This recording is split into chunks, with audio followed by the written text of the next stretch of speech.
We are here with Devon Whalen from Green Whale, and we are so excited to talk about sustainability education and how you really bring both the young generation and older generations into the fold. And of course, since my and I are here as a mother-daughter duo, this is especially apropos. So, Devon, thank you so much for being here on the podcast with us today.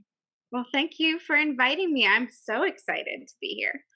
We're so excited we get to chat with all these cool people in our world. I tell everyone that it's just before really coming into the green world, the word networking kind of scared me, but now it's just like getting to meet the coolest people. Our world has really the coolest people in it, I think. Yeah, it does. It does. And our guests have so changed my quality of life. I agree. It's just amazing what I've learned from all of y'all. So, yeah, anyway. So we can't wait to learn from you today, Devon.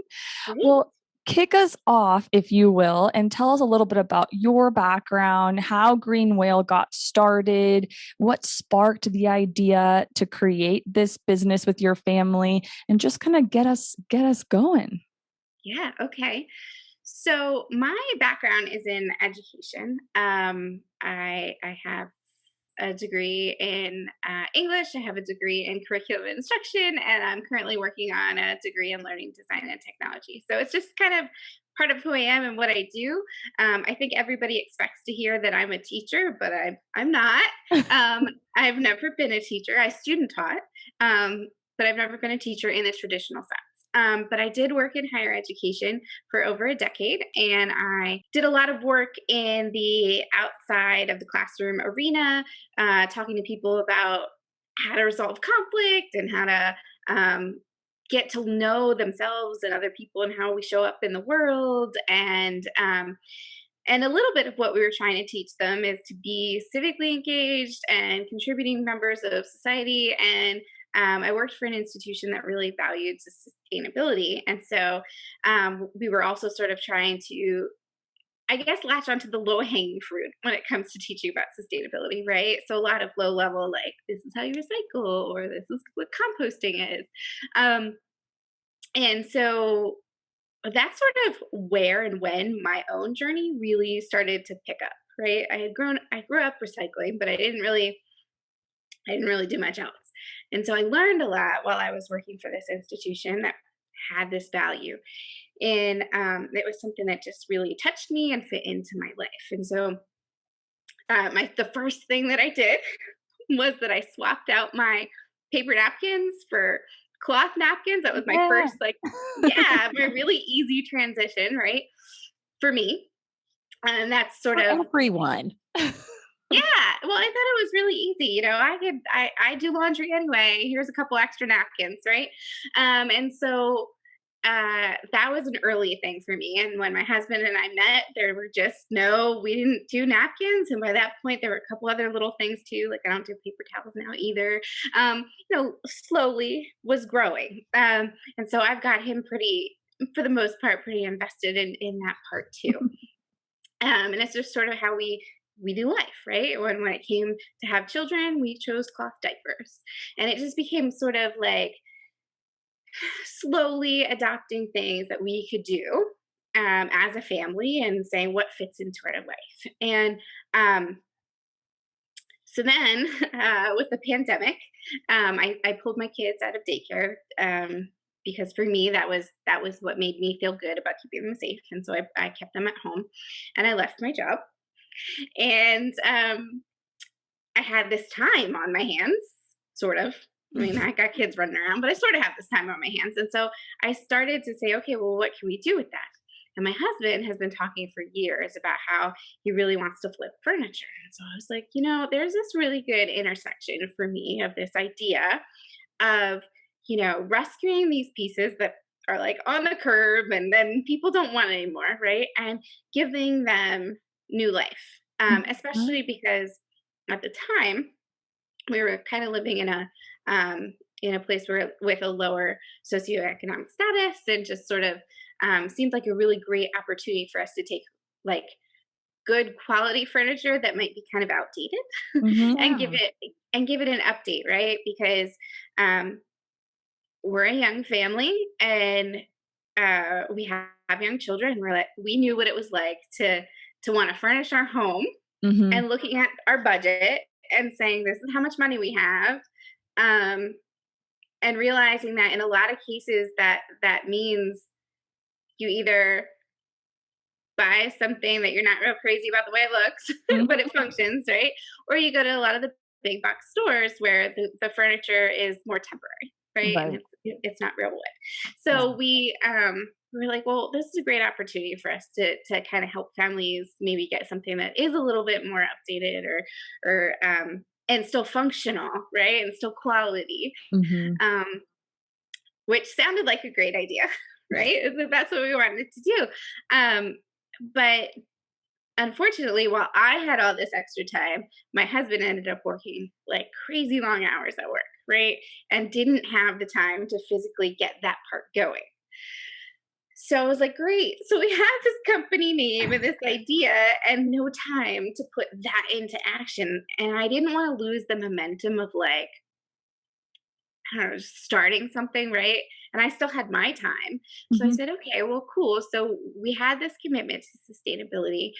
My background's in education. So how can I maybe not totally derail us, right? And still honor that value with something that I can do. And so I started thinking about how like I'm trying to teach my kids to join in the process. Mhm. And I started looking, like I do for all things, all over Pinterest and Mhm. Googling things, right? And I'm looking for ideas and I'm realizing, while there really are some great ideas, and I'm not saying that there aren't, but it didn't feel like there was like a one stop shop for things. It didn't feel Yeah. like anybody was really specifically saying, hey, parent who cares about sustainability, here's some resources just for you, Yeah. right? There was a lot Mhm. of here's cool things you can adapt, here's cool, you know. And so I was like, man, that seems like something that maybe other people might appreciate or might benefit from. So I started thinking about what does that mean to be a parent who wants to raise kids to be sustainable. And for me, that's two things. One, it's sort of clarifying or teaching for some people a little bit about the basics of sustainability, right? Because you can't really teach your kids to value something if you don't understand it and value it yourself. Mhm. I do a lot of just easy tips, easy swaps, easy suggestions, that really is geared more towards the parent. But in the hopes that as they're learning and growing, they sort of start to realize that this is something that they want to do, for their family and for their kids. And as I'm creating things, a lot of times I'm like, here's a parent version and here's a kid's version, I right? love that. Wonderful. Yeah. So, like, for an example, um, it, developing habits takes time, right? And I noticed that a lot of people are using like habit trackers and bullet journaling and things to try to like monitor how they're doing their progress on habits as adults. So I created some habit trackers for adults, right? Who maybe want to do they're easy things, right? But the accountability of sort of having to check it off at the end of the day Mhm. helps you build your confidence and see where you're being successful. But for the kids, that's not really where many of them are at. Maybe your older children, but many of them are like, especially I think about my own kids, right? Yeah. That's way too advanced for them. Oh, and But tell us, how old are your children? I have a 4-year-old and I have a 2.5-year-old. Perfect. And so when I'm thinking about, okay, but I still want to get them involved, and this habit tracker concept is too advanced for them, but what can we do for our kids? And so I made like a chore chart, which is a pretty popular thing, right? But instead of being things like, help mom and dad with the dishes, we've got like help mom and dad water plants, right? And just things Mhm. that are age appropriate. And that version, like um, I tried to do it by groups. Like, here's your little kids, right? These are our Planet Pals and some of the little things they might do. And then I do another one that's a little bit more advanced for maybe your middle school kids. And then here's your big kids. Here's how they can get involved. Or here's a family version with some of those big things that might not be daily chores, but they might be things that we do more periodically. So everything is sort of like, here's one for the parents, here's one for the kids, here's some information for the parents, but here's how they can use it to talk to their kids, right? And so that's sort of where I've spent a lot of my time. We've been really fortunate since we initially connected that my husband has been able to transition his time, and so he's taken the furniture part forward now. But Oh, good. Really? yeah, we're really excited. We were able to just get a warehouse, and we're really excited to like work on several pieces at a time now. And yeah, so That's awesome. Where do you sell them? So we are based out of Tulsa, Oklahoma now. We moved. Oh, nice. And in that area, we are mostly just selling on Marketplace right now. But Okay. we'll see. I have a website, so I might list them there too. But just sort of something for the local community makes us feel good, Yeah. Well, you're not too far from Dallas, by the way. That's true. And Mariana, whenever she graduated from college, moved to Chicago, one of the most beautiful chairs she bought for her little apartment was someone had fixed up an old chair, and she still has it. It's stunning. Gorgeous. Honestly, I'd say 90% of our furniture is either given to us from by friends. And actually family. my aunts, they like buying furniture, so we get their lovely hand-me-downs or consignment furniture shops. And it's you were talking about how as a young family you're wanting to furnish your home with something that looks nice, but you also have a budget, and my husband and I are still in that. And so consignment or secondhand furniture is such the way to go, because although IKEA plays its role and it's, they do a lot of things really well. And as a company, I also know that they are focused on sustainability and making things more durable and whatnot. The fact of the matter is, an IKEA something is not going to last you as long as something that's made with really good quality wood. And that's super important. So I love that y'all are doing that, because I'm a fan of refurbished furniture. Yeah. Also, I know Mom's going to want to ask you a question, but I just wanted to share this little image that I had in my head when you were talking about how you were in your previous life at an educational institution and helping people resolve conflict outdoors. I just thought of you telling people, okay, let's go stand under a tree and let's talk about how we can solve our problems. Now, Devon, that's the image in my head that I'm going to have when I think of you, which is awesome. I love it. I don't know if that's accurate, but when you were talking, that's what I was envisioning. I definitely had lots of times of bringing people together and saying, okay, let's work through what's going on here. Yes. Yeah.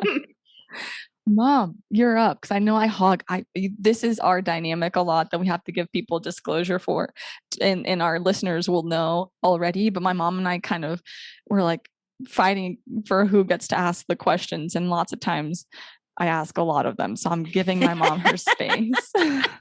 No, but going back, I just have one comment right now, and then I do have a question for you. But going back to the furniture idea that y'all were talking about, and being a young couple and having a budget and whatnot. I'm not young. I am no longer in my 20s, but she's still very youthful. Oh, I'm extremely youthful, but I'm no longer young.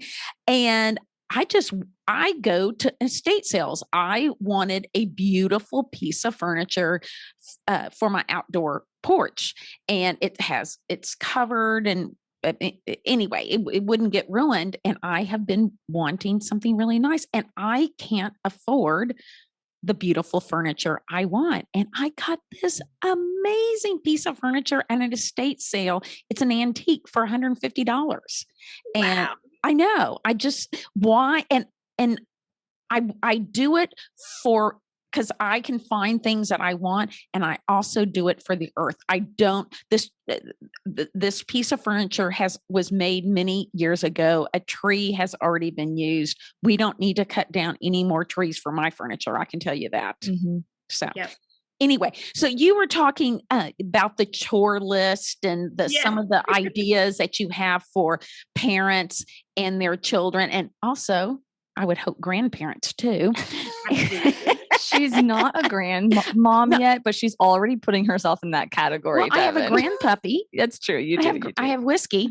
And for our listeners, it's the Eco Habit Tracker and the Eco Chores Chart, at least the ones that I saw. Yes. Yes. So what are some of the more popular tips, and what have you seen that have gotten children and families and adults engaged the most?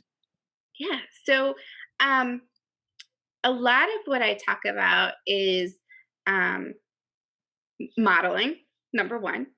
And so that's something that I do, is try to, model what I hope that they do later. But something that I kind of maybe I'm adding that not everybody does is I really draw attention to what I'm doing, right? Because students can observational learning is very, very powerful, but it requires attention. And with young kids, they're not always paying attention in the way that you hope. They're definitely going to catch you doing that thing you don't want them to repeat. They will definitely pick that up. But the habits you want them to adopt, they may not realize because they're so second nature, right? So drawing their attention to something I'm doing that I want them to pick up. I'm going to turn my lights out now because I'm leaving this room. I will say that because I want them to understand that turning your lights out is something I'm doing for the environment. Oh, I love that. I've never, ever thought of that. That is brilliant. Well, thank you. You are a true educator. You are. I never did that. Mom, I would just say, would you please turn off the lights? Oh. And sometimes it's that too, right? But my kids, sometimes I think you have to there's balance, right? You can't take it too far. So I'm going to give you an example of that. I've been trying also, right, to teach them to conserve water, right? We turn off our water when we brush your teeth and stuff, right? But my 4-year-old has taken the idea of we have to conserve water to the extreme, where you still have to wash your hands, and it can't just be oh, gotta turn the water off, we're wasting water. I'm like, no, when you're using it to wash your hands, that's not wasting. It's when you're we're not using it because our toothbrushes are in our mouth, then we do it, right? I love you'll probably get I don't need to bathe tonight because we're conserving water. Right. But it's cute, but I do. I will do that with the television. Okay. And it's a progression, I think. Right. And that's what I've been trying to teach people as well, is whatever I'm doing with my kids at work, I'm trying to share. And so I started with, I'm going to turn off the TV because we're not watching it right now. And then it became, here's how you turn off the TV because we're not watching it right now. And then it became, can you turn off the TV because we're not watching it right now? And now, not every time, she's only 4, but she does do we're not watching it right now, we should turn off the TV, right? And I'm not trying to make it sound like she does it all the time. She does not, but I can tell that she's learning, right? I can tell that she's connecting that. We just went to Music Fest in Bethlehem, and my daughter is oh, there's a bottle, there's a cup on the ground, and she's oh, we got to pick that up because that could hurt the animals if we leave garbage on the ground. So our kids are watching and listening to what we're doing, and it doesn't have to be, lessons are great. There is definitely time and space for lessons and movies and educational resources, but as the parent, you're the Mhm. biggest resource. Mhm. And what you do and how you engage them in your life is so important. That's amazing. Okay. Zoom is really wonderful because we can talk with people who are far away from us, but I wish you were near so I could give you a hug. I mean, I just love your approach and how you're doing it. And your children are so lucky to have you and your husband modeling and teaching them these critically important life lessons. I would second that. I mean, I think I'm pretty lucky too to have my mom as a mom, but you guys are killing it, knocking it out of the park. What struck me the most from what you just said, which is a concept that we talk a lot about, during our podcasts and posts, is this idea of conscious and mindful living. And I actually even prefer that term over sustainable living, because sustainable living can be just perceived in many different ways, right? And like, when will we ever become truly sustainable in our lifestyle? And then you go down that rabbit hole and you're like, okay, that's not where we were wanting to go. But mindful and conscious living is what I really can get behind. And what I love about what you just said is that you're basically taking that to that next level of, not only are you being mindful and conscious, but you're communicating that mindfulness in a mindful way. You're just like layering the mindfulness, and I love it. And I think We try. you're doing Um, an awesome job. well, thank you. So, and on that, note, another thing that you were just saying is that it's a progression, right? And adopting these new life, habits is a journey. So I would really love if you could tell us a little bit more about how your family specifically goes about incorporating these mindful practices into your day to day, and how has it changed your life? And okay, I'm going to give you a series of questions and you answer however you'd like, because I think it just is all involved. How do you Sure. go about making the decision, like, okay, we're going to implement this habit? Do you feel like that has been a difficult journey for you? And how, looking back, obviously you'll have way more to go in the future, but looking back in terms of where you started, where you said, okay, yeah, I recycled, versus where you are now, how, for someone who hasn't really embarked on that mindful journey yet, how would you describe that difference in your life? Yeah, those are all great questions. Um, yeah, so I think in some ways, dear husband didn't have a lot of choice because he married me, and I'm on this journey, and you're agreeing to come with me, right? Um, I can say the but same for my husband too, probably. right. But the good news is, I think, is that what started out as sort of this like, yep, I'm along for the ride because I like her, right? Became a like he's really invested in a lot of ways. Yes. And really, Wonderful. has become more mindful himself. Um, so that has been really great.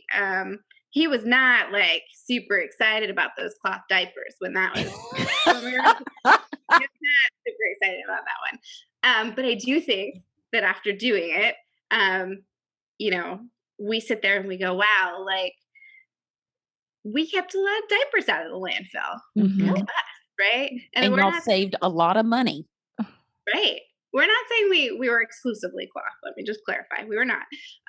But we used them as much as we could, and we know that that was making some sort of impact that we could feel good about. And so I guess I would say that our my journey started first, and then I sort of recruited him to come along with me, and then our kids were kind of doing the same, right? Um, I think the biggest part that helps us with our decisions is just education, right? It'd be exposure. Yeah. So I'm an academic, and so I'm often learning and reading from all different kinds of research material, but also articles and blogs and my own life experience, right? And I am taking all those things and saying, okay, like what am I seeing, hearing, learning, experiencing that fits well in my life, right? I am a firm believer that there are so many options out there that you just need to find the one that feels the best, that feels the easiest, right? Because if you pick the thing that's really hard, many people, not all, there's always exceptions, but many people are going to get discouraged because they picked something that was really hard and lofty for them in their own life. And what's lofty for someone else is easy for someone else, right? But like, we try to pick the things that are, this is not going to make us super uncomfortable. This is not going to be super hard.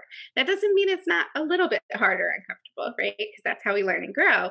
But we pick the things that seem easiest to incorporate, and then we get a win when it works, right? And a win motivates you to move on to the next thing and have another win, right? And so that's what we keep doing. And the things that seem easiest are getting a little harder and a little harder, right? Because we've already done a good job with these other things, right? So like I said, cloth was a real easy thing for us to adapt. So that's sort of where we started. And then the reusable, because that was pretty easy. There's lots of reusable options out there. So we started kind of using those and adapting those. But as we learn more, we're being a little bit more choosy about maybe how we come by getting those reusable things or what they're made out of, right? And kind of sort of leveling up a little bit on some of those practices. Or one of the big journeys that we're on and hoping to take people on with us is related to sort of how we're eating, because we're realizing what an impact that has on the environment. So we're just sort of slowly adopting these practices that we feel align with our own lives and lower our negative impact on the environment. I love that. I love that. And okay, Mom, you're going to get your turn, I promise. But I just want to follow up on a couple of things. First of all, so much of what you just said, it just completely resonates with a lot of what we've said. And I love having these conversations. And I always think of Brene Brown when you were, yes, go Brene Brown, when you were talking about how at first it's a little uncomfortable, but that's how you learn and grow. And that's a big thing for me, because I personally think it's a bit of a cop-out. And I tend to be a bit more direct than my mom does. My mom tries to be a bit more polite than I do, but I think it's a little bit of a cop-out when people say living sustainably is hard. Well, okay, let me rephrase that. Living consciously can be at times a bit uncomfortable while you learn new things. But if you're shying away from that in a conscious living situation, then that is possibly telling me that you're just not interested in growing and developing as a person. I just see it as part of my personal development journey. And I love the way you said, like, yeah, sure, it can be a little uncomfortable at first, but then it just gets integrated into your life and you get motivated, as you said, to try something else or to up level, and it just kind of snowballs from there. And actually, at the end of last year, my mom and I really sat down and tried to boil down all of what we had learned and thought about into actionable, or just buckets. And we came up with 3 buckets: connect, celebrate, and learn. The first one being connect with nature, because as you alluded to in the past, when you were saying like parents can't teach their children if they don't understand, we believe that you can't care for something you feel no connection to. And there's so many ways you can foster that connection. Celebrate the small things. As you were saying, like the reusable diapers.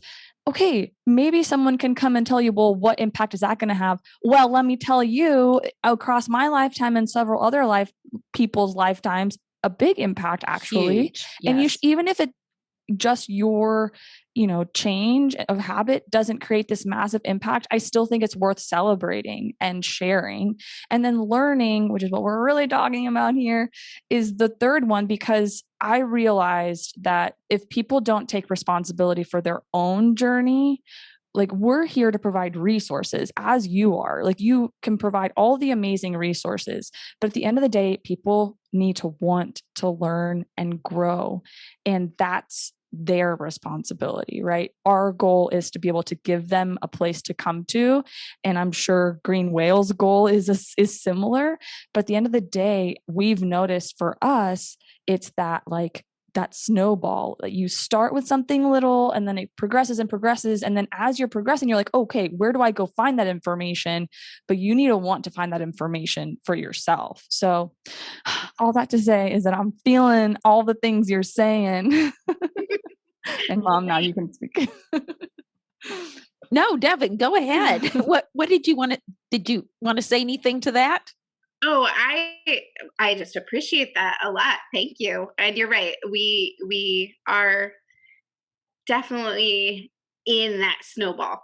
We're rolling down the mountain, right? And gaining speed as we go. It's not without moments of discomfort. It's not without moments of I don't quite know where I'm going next. But we're getting there, right? And it's something we can feel good about, and hopefully encourage other people to start on that journey or continue on their journey, right? Yeah.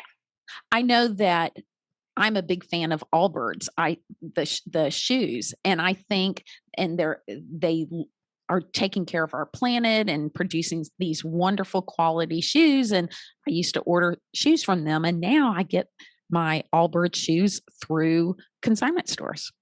Yeah, I'm just taking it to another level. So yes, it is important to take these things to another level. And tell us how you're teaching people, and what resources are you giving people? And you were talking about you wanted people to get on this journey with you. Well, how are you getting people on the journey with you? Yeah, well, I think because we're a startup and family and a little bit slow, right, with our time, a lot of it is just I'm freely sharing lots of things. So we have a social media account that I post to pretty much every day with a lot of educational content. Almost always geared towards parents, and very, very often with and here's how you can translate that to kids, or here's where kids fall into that. We do have a blog on our website where we're also sharing things. Like right now, we have our sustainable school prep, right? So making that a little bit more sustainable. So a lot of free information, because really, I just want people on my journey, right? I just want people to say something that I can like connect with or resonate with or whatever. But slowly, we're also putting out products to encourage people, to help people. So you were talking about your mission, and I am really thinking for me that mission is about support and resources, right? So I'm here if you're struggling or whatever, to kind of like give you a little boost, right? And also just to give you the resources to learn yourself as an adult, the resources to use with your kids.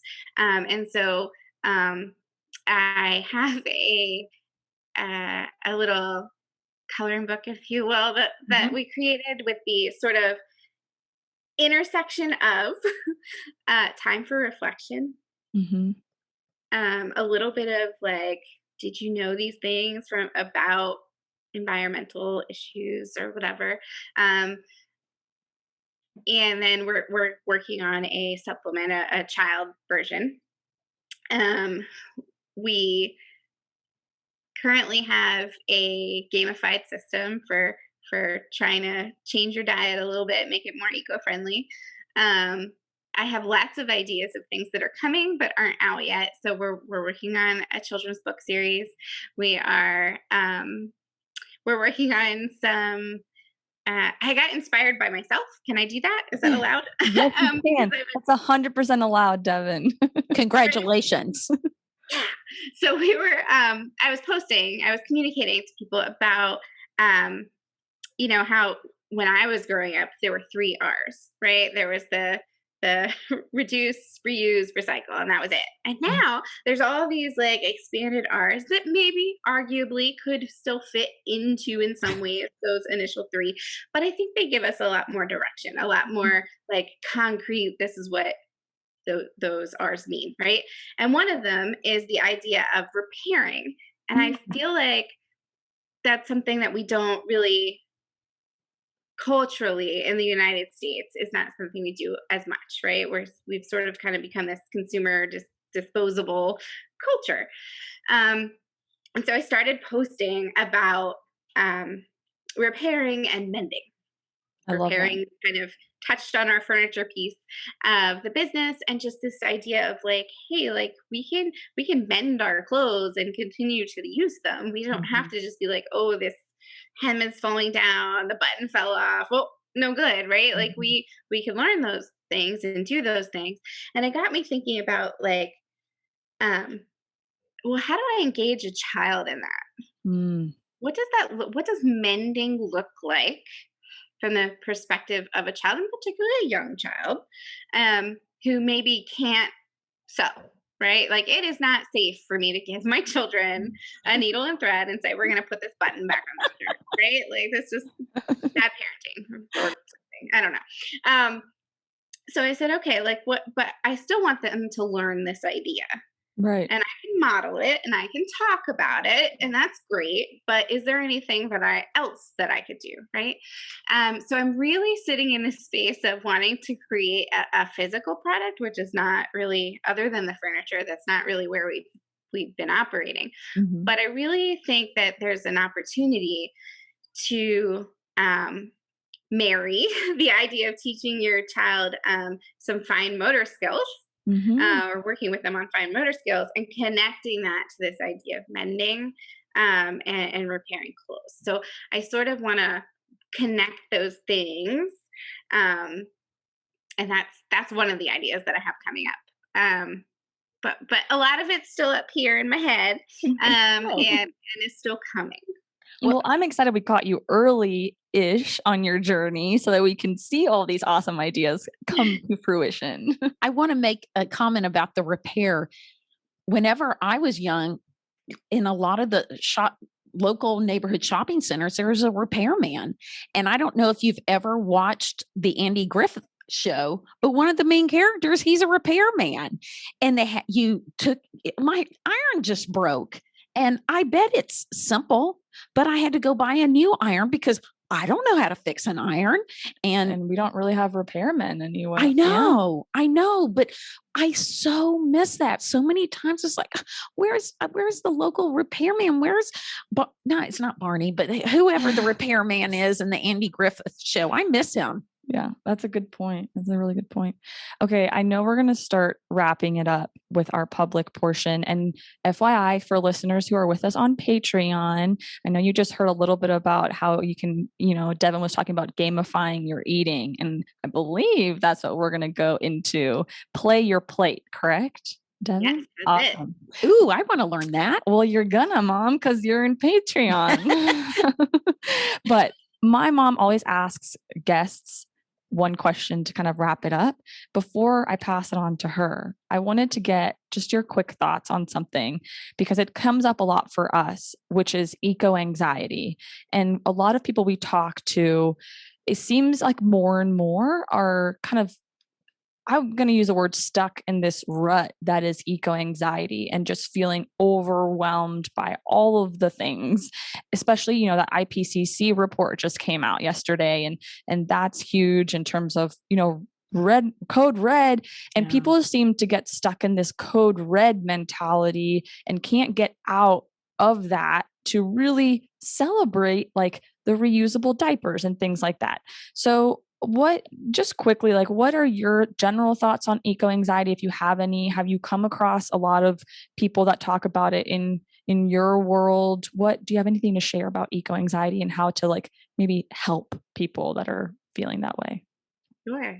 I think it's natural to feel that way in a society where so much of news is sensationalized news, right?